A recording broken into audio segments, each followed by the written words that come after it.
ពីរំភើបត្រេកអររីករាយជាទីបំផុតបាទគាត់បរិស័ទមកឃើញហើយគឺគាត់សប្បាយចិត្តតែម្ដងសប្បាយចិត្តហើយថ្ងៃនេះពិតជាពិសេសផងដែរបាទទីបុណ្យដ៏អ៊ូអរជាទីបំផុតនៅប្រហែលគឺអត់បានចូលរថយន្តអស់ទេអញ្ចឹងត្រូវដាក់បរិស័ទជើងកដើរដែរបាទមែនតើបាទពិសេសមែនតើតែខ្ញុំនឹងបន្តប៉ុន្តែបងប្អូនថ្ងៃនេះហាក់ដូចជាប្លែកជាទូទៅចូលលេងនៅក្នុងវត្តនេះដែរបាទអូនេះប្លែកមកចំពោះមុខបាទនោះគឺជាទស្សនវិជ្ជានៃការនិយាយស្មានដែរអាចថាស្អុះផងដែរហើយត្រូវកាត់បាយហើយនេះតាឡើងពេញជុំហ្នឹងហ្មងតាឡើងពេញជុំហ្នឹងអូថតឡើងឥឡូវនេះឃើញចេញទៅវិញច្រើនមែនទែនបាទអនុញ្ញាតគោរពជំរាបសួរពុកម៉ែបងប្អូនអរគ្នាជួបជាមួយនឹងខ្ញុំបាទ Cat Lifestyle បាទថ្ងៃនេះខ្ញុំមកដល់ទីតាំងវត្តសុទ្ធដិតនៅបាទព័ត៌មានពិសេសចែកជូនពុកម៉ែបងប្អូនអរគ្នាហើយថ្ងៃនេះពិតជាច្រើនមែនទែនបាទថ្ងៃអាទិត្យទី2ខែវិច្ឆិកាឆ្នាំ2025នេះអ្វីដែលពុកម៉ែបងប្អូនបានទស្សនានៅក្នុងបាទវីដេអូនេះតែម្ដងដែលខ្ញុំបានថតគឺជារថយន្តដែលបានមកចតនៅទីតាំងកន្លែងវាលនេះច្រើនមែនទែនរាល់ដងគឺអត់ទេរាល់ដងគឺទៅចតនៅឯចំការស្វាយចតនៅខាងមុខចតនៅទីតាំងខាងក្រោយផ្សេងដែលមានកន្លែងសម្រាប់ទទួលបាទចំណតណាប៉ុន្តែអត់ទេនៅថ្ងៃនេះគឺរថយន្តយើងឃើញថានៅខាងមុខនេះតម្រៀបជួរគ្នាបាទរថយន្តខ្លះកំពុងតែរងចាំភ្ញៀវរងចាំបាទយាយបាទលោកយាយបាទលោកតាអញ្ចឹងទៅបងប្អូនទាំងអស់ដែលបានជិះបាទតាមរថយន្តនីមួយៗគឺគាត់ចាំនៅខាងមុខនេះដើម្បីទទួលហើយថ្ងៃនេះពិតជាពិសេសផងដែរបាទខ្ញុំក៏បាន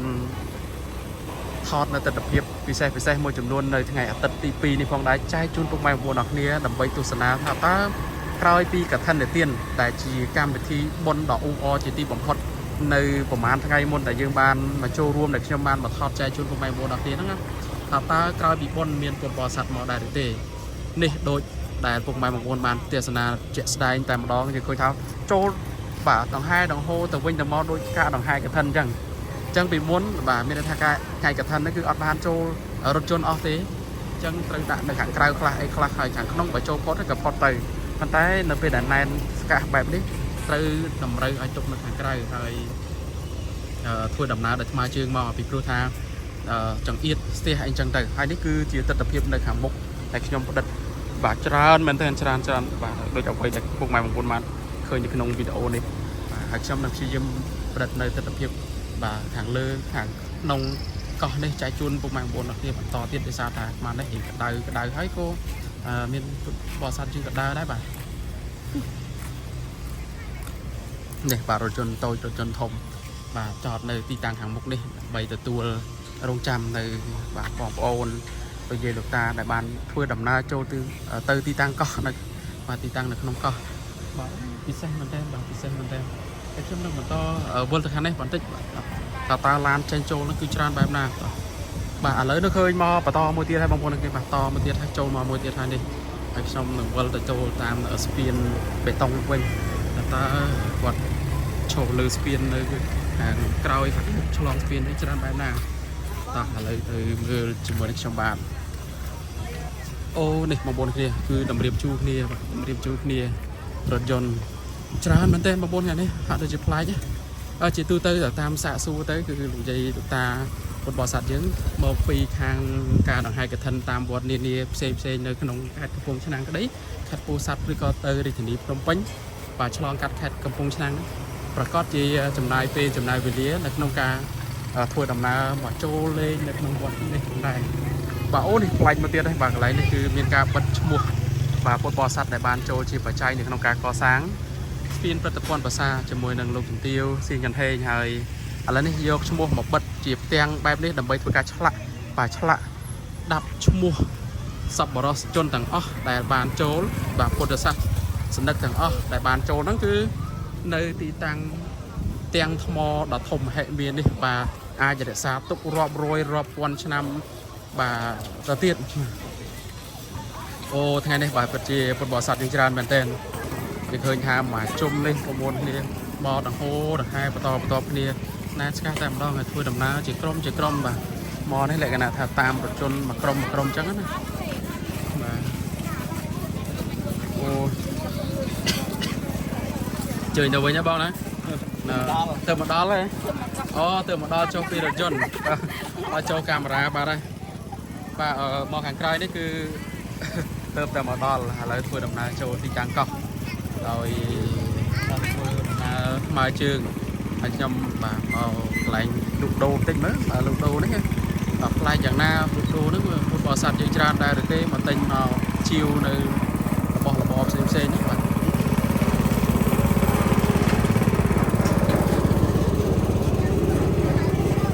bạn đi ở tamรถยนต์ Kisini ក៏ច្រើនមកជើងនឹងក៏ច្រើនផងដែរហើយតាមរថយន្តផងតូចចក្រយានយន្តផងអូនោះមានកង់មានអីទេបងប្អូនគ្នានោះអ្វីដែលឃើញនៅចំពោះមុខបានដូចគឺជាទស្សនវិជ្ជានៃការទិញនៅសម្ភារៈផ្សេងគ្រឿងហូបចុកបាទគ្រឿងប្រសិទ្ធិទឹកបាទភេសជ្ជៈមានទឹកបរិសុទ្ធប្រដាប់ប្រដាជាច្រើនទៀតមានផ្លិតមានឆាត់អីហ្នឹងបាទជើញជាវយ៉ាងច្រើនកកណែនពេញតូបតែម្ដងនោះបងប្អូនគ្នាពីព្រោះថាល្ងាចស្មាននេះអាចថាក្តៅល្ងាចស្មាននេះអាចថាស្អុះផងដែរហើយត្រូវការភេសជ្ជៈត្រូវការទឹកដើម្បីបាពិសាជួយទ្រទ្រង់សុខភាពល្អអ្វីដែលរំលេចនៅក្នុងថ្ងៃនេះពិតជាមានពុទ្ធបរិស័ទច្រើនបាទច្រើនមែនទែនបាទហើយថ្ងៃធម្មតាថ្ងៃអាទិត្យទេគឺពេលតែច្រើនអូនេះមករថយន្តទៀតហើយបាទរថយន្តពីច្រើនគឺ pick up ចឹងទៅបានមកពុជចា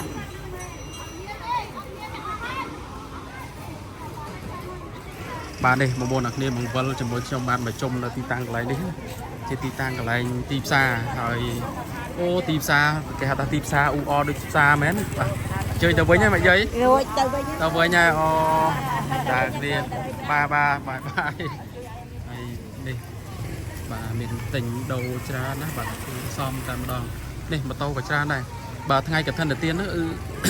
អត់សូវមាន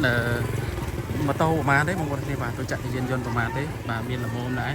ពិសេសគឺរថយន្តបាទរថយន្តក្រុងរថយន្តpick up រថយន្តគ្រួសាររថយន្ត25កៅអីហ្នឹងបាទ mini bus ហ្នឹងគឺមានច្រើនតែម្ដងពេលខ្លះគឺមកសម្រាប់នៅទីតាំងនេះបាទអូនេះបាទទិញជាក្រុមបងប្អូនគ្នាច្រើនមែនទេណាអ៊ូអហាឌូខ្លាំងទេបាទទស្សនវិជ្ជាថ្មីឃើញថ្ងៃដ៏ពិសេសនេះផងដែរចាប់ដើមមានអារម្មណ៍ថាសប្បាយរំភើបរីករាយបន្ថែមទៀតហើយរំលងបានតែថ្ងៃមួយថ្ងៃតែ2ថ្ងៃទៅប៉ុណ្ណោះតែថ្ងៃទី30គឺជាថ្ងៃពិធីបុណ្យអង្គកឋិនទានបាទល្ងាចត្រូវបានបញ្ចប់ហ្នឹងហាក់ដូចជាស្ងាត់ភាសាដែលខ្ញុំបានផ្តិតចែកជូនពុកម៉ែបងប្អូនអ្នកគ្នាបាទនៅក្នុងវីដេអូមុនដែលខ្ញុំបានថតណាបាទហើយថ្ងៃនេះវិញគឺថ្ងៃទី2សោះបាទថ្ងៃអាទិត្យទី2ណែនទៅវិញអូនណាម៉ែបានមកជុំនៅតើឡើងពេញជុំហ្នឹងអូថតឡើងហត់ថតកំភ្លេចផុសណាអត់ថតផុសផងលោកថតច្រើនពេកអត់ផុសអូខេបាយដើរតំណាងល្អអូនេះចេញបាទដាច់បងប្អូនមិត្តភ័ក្តិឬក៏មកជាមួយនឹងឪពុកម្ដាយណាតែចេញទៅវិញទេបងណាបានដើរមកជុំអស់ហើយបងអើយអស់ហើយថតឡើងអស់ថ្មហើយថតឡើងអស់ថ្មហើយឥឡូវទៅវិញបងប្អូនគ្នាបាទថ្ងៃនេះពិសេសនឹងច្រើនមែនតើគួរសមបាទដោយលោកពុកអ្នកម្ដាយបានទស្សនានៅក្នុងវីដេអូនេះផងដែរដែលឃើញថាទាំងរថយន្តទាំង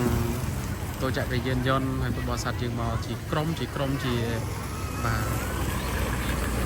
មិត្តភក្តិបងប្អូនក្រុមគ្រួសារនេះក្មួយពិសេសគឺឥឡូវថ្ងៃនេះថ្ងៃអាទិត្យនេះយើងឃើញថាក្មួយបងប្អូននិងបងស្រីមានថាអាយុដែលកណ្ដាលអាយុដែលចាប់ពី14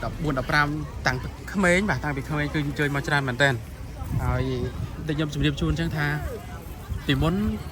ការធ្វើបុណ្យធ្វើអីហ្នឹងមានតែលោកយាយដែលគាត់ថាគាត់អញ្ជើញមកគាត់ចង់បានមកដល់វត្តម្ដងចង់មកទស្សនាវត្តម្ដងអញ្ចឹងទៅចង់ឃើញទីតាំងវត្តហើយជាពិសេសគឺគាត់ចង់មកធ្វើបុណ្យបាទប៉ុន្តែសប្តាហ៍ថ្ងៃនេះយើងឃើញថាមិនមែនមកតែក្មេងទេមិនមែនមកតែចាស់ទេទោះមិនមែនមកតែចាស់ទេគឺក្មេងគាត់ចាប់ដើមមកចូលរួមមកតាមជាមួយនឹងឪពុកម្ដាយក្រុមគ្រួសារលោកយាយមកដល់ទីតាំងវត្តនេះដងឲ្យឃើញទស្សនវិជ្ជាព្រោះថាទៅតាមវីដេអូនីមួយនេះឃើញមានប្លង់ស្អាតមានរូបភាពល្អមានកន្លែងថ្មីដែលជាកន្លែងបាទដែលគួរឲ្យទាក់ទាញស្អាតទាក់ទាញអញ្ចឹងពិសេសណាស់បាទ là để khơi chân tàu vinh tràn mà tên tràn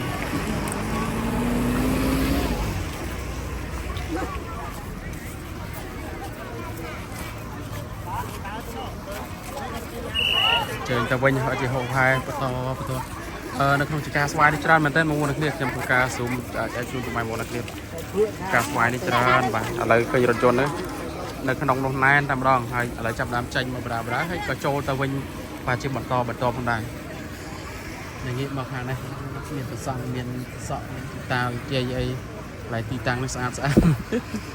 สำร้ายอม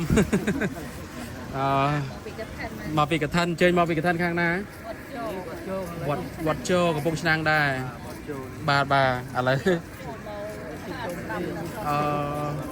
ไอเฉลี่ยมาโจอัสรามวัดสอดเตียดบาไงกับท่านเจยบ้านเจยหมอหรือบุบ้านหมอได้กับท่านมาอะไรบานมาวัดเซงเฉลี่ยมาเตียดอัดได้จัดเลยอะไรจะแสดงไงเนี่ยเฮ้ยมาเป็นยันโยมเมืองจานมาเตียดเหรอมาจานเป็นเต้นเป็นดังดำเนาะไอ้ตัวมอบเราไงออกบกเต็มดังอย่างนะbàไอ้ไงออกบกchơiมาเตียดนั่นปุ๊ไงออกบกchơiมาเตียดนั่นนี่มิ้งมาเตียดbàจัดเนสไรปัญหาเอาไว้สำคัญนั่นคือจานจังเอียด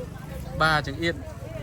của bà là nông ca trâu rúa mà để sao tiền làm tiền ấy chẳng á bà bên mình ấy thế ở tại trong mau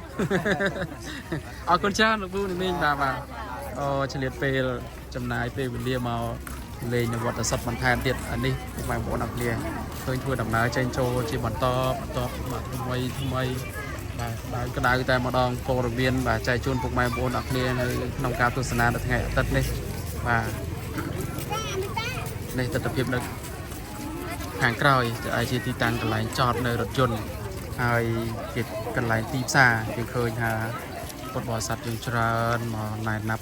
ในขนมเอากาเวลีไงอัตติของได้บาปชีพิเศษนึงอาจารย์กำลังมาเต้นบ่าไอ้